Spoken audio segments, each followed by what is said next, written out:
একটা তাকবীর দে শুরু করে।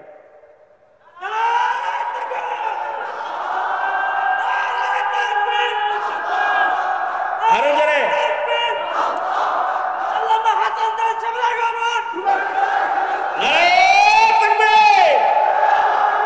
আমার দোস্ত আয়া বলছে, দোস্ত দেখতেও যেমন, কোরআন তেলাওয়াতটাও তেমন, ওয়াজটাও তেমন, মুহাদ্দিসটাও তেমন, শাইখুল হাদিসটাও তেমন। দোস্ত আমার একটাই, এক পিস, মিসাল তালাশ করে পাওয়া যাবে না। আলহামদুলিল্লাহ বলেন, আলহামদুলিল্লাহ বলেন। এই আমার শেষ কথা, এই ফিনিশিং শেষ কথা হইল, গেছি এক এলাকায় যাই দেখি কি কোপের দাগ, গুলির দাগ, এটি দেখায়। তা আমি বললাম যে এতগুলি দাগ দেখাইতেছেন কি, এগুলি দেখায় নিজে আবার খুবাখুবি করার নিয়ত করছেন নাকি? না। এবার পথ পাইছেন? কি কোন হুজুর, পথ পাবো না মানে? কুরবানি কি জীবনে কম দিছি, পথ পাবো না মানে? মানে সাধারণ সম্পাদকের উপর সেই পেয়েছে, ছাত্র দল সাধারণ সম্পাদক দামাত বারকাত হয়েছে। কারণ অনেক কুমাকুমি জীবনে করছে, তো পথটা তারই। তা আমি বললাম এখন যেহেতু আবার আপনি সেই সাধারণ সম্পাদকের পদে আবির্ভূত হয়েছেন, এখন আপনার নিয়োগটা কি? আপনি এখন কোবাইবেন নাকি বলেন? হ্যাঁ, আমার পরিচিত তো। কারণ এখন যারা তোমরা রাজনীতি করো, যারা দলের নেতা হয়েছ, তোমরা আমাদের কর্মজীবনের বয়স তোমাদের ভেতরে এখনো ফুটে উঠে নাই। আমাদের কর্মজীবন 27 বছর।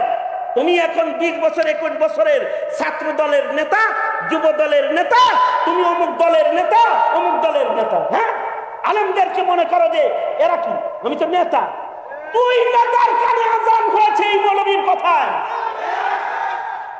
তোর নামকরণ করেছে এই আলেমরা। আমি বললাম এখন তো আবার তুমি নেতা স্টিল ভাই, তো এখন তোমার কি নিয়ত? তুমি এবার কুবাকুবি ঠিক মতো করবা তো? সে আমার কাছে বিব্রত হয়েছে। আমি বললাম আমি হাতে ধরে তোমাকে একটা কথা বলি, জীবনে মার খাইছ, জন্মের শিকার হইছ, প্রতিদান পাবা আল্লাহর কাছ থেকে।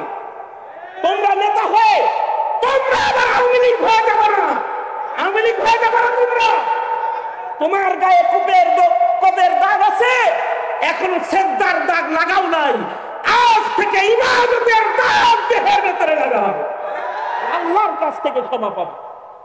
কারণ সাহাবায়ে কেরামের গুণ হলো ফি উজুহিহিম মিন আসারিস সুজুদ।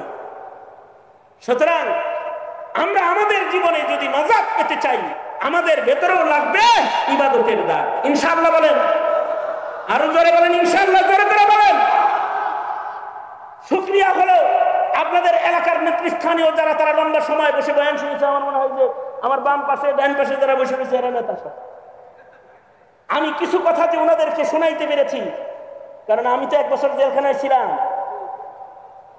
হাসিনার স্টিম রোলার আমার উপরে চলেছে তো 1 বছর। সুতরাং আমার কথা তাদের শোনার দরকার ছিল। আমি আবেদন জানাবো, এলাকার কোন আলেম ওলামা তথা ওয়াজ মাহফিল তথা ইসলামী কার্যক্রম, এই সকল জায়গায় যদি এই নেতাদেরকে কখনো নেতৃত্বের ভূমিকায় তারা নাও ডাকে, তাদের সান্নিধ্যে শপথ নিতে যায় নামেই বসে থাকবেন আপনারা। এই নামের দরকার নাই আপনাদের, সব জায়গায় নাম লাগে না। রাজনীতি করতে পুস্তারে নাম লাগে, কিন্তু ইবাদত করতে পুস্তারে নাম লাগে না। আলেমদের নাম থাকতে আপনারা সতা হয়েই বসে থাকবেন। এই আদর্শ আপনাদের ভেতরে আমরা দেখতে চাই, কারণ এই আদর্শটা পেছনের যারা রাজনীতি করছে, আওয়ামী লীগের জুলুমের রাজনীতি যারা করেছে, তাদের রাজনীতি আর আপনাদের রাজনীতির ভেতরে ব্যবধান। ধন্যবাদ জানাই, পোস্টারে নাম নাই, এদের কারণ নাম নেই। শুকরিয়া। এরা বিপ্লবী ঘোড়া, এদেশের অন্যায় কার্যক্রম বন্ধ হয়ে যাবে ইনশাআল্লাহ। কারণ এই ছাত্র বিপ্লবের মাধ্যমেই হাসিনা এদেশ থেকে বিদায় নিয়েছে, ঠিক কিনা? হ্যাঁ, ওলামায়ে কেরামের কোরবানি আছে আর যুবক সমাজের মেহনত আছে। আল্লাহ তাআলা কবুল করুক। আমার দোস্ত এসে পড়েছেন, দোস্তকে আপনাদের কাছে আমানত আর আপনাদেরকে দোস্তের কাছে আমানত দিয়ে আমরা সকলে পিছনের যুগের খাঁটি মুমিনদের নকল করব, এই নসিহাটা আপনাদের সামনে রেখে আমি আমার সংক্ষিপ্ত কথা এখানেই শেষ করছি। जो कुछ हुआ या रब तेरे करम से हुआ, जो कुछ होगा तेरे करम से ही होगा। একটা লোক যদি নড়াচড়া করছে, মেলা বন্ধ করে এই ওয়াজ, একটা লোক যদি, একটা ছাত্র তলবেনও যদি নড়াচড়া করছেন, আপনারা মেলার পক্ষের লোকে রূপান্তরিত হবেন। কোন নড়াচড়া নেই, চুপচাপ বসে থাকবেন, আখেরি মুনাজাত করে পঙ্গপালের মতো একসাথে যাবেন ইনশাআল্লাহ। বলেন আল্লাহ কবুল করেন। আসসালামু আলাইকুম ওয়া রাহমাতুল্লাহ। ধন্যবাদ আল্লামা খালিদ সাইফুল্লাহ আইয়ুবী সাহেবকে এতক্ষণ পর্যন্ত গুরুত্বপূর্ণ আলোচনা পেশ করার জন্য।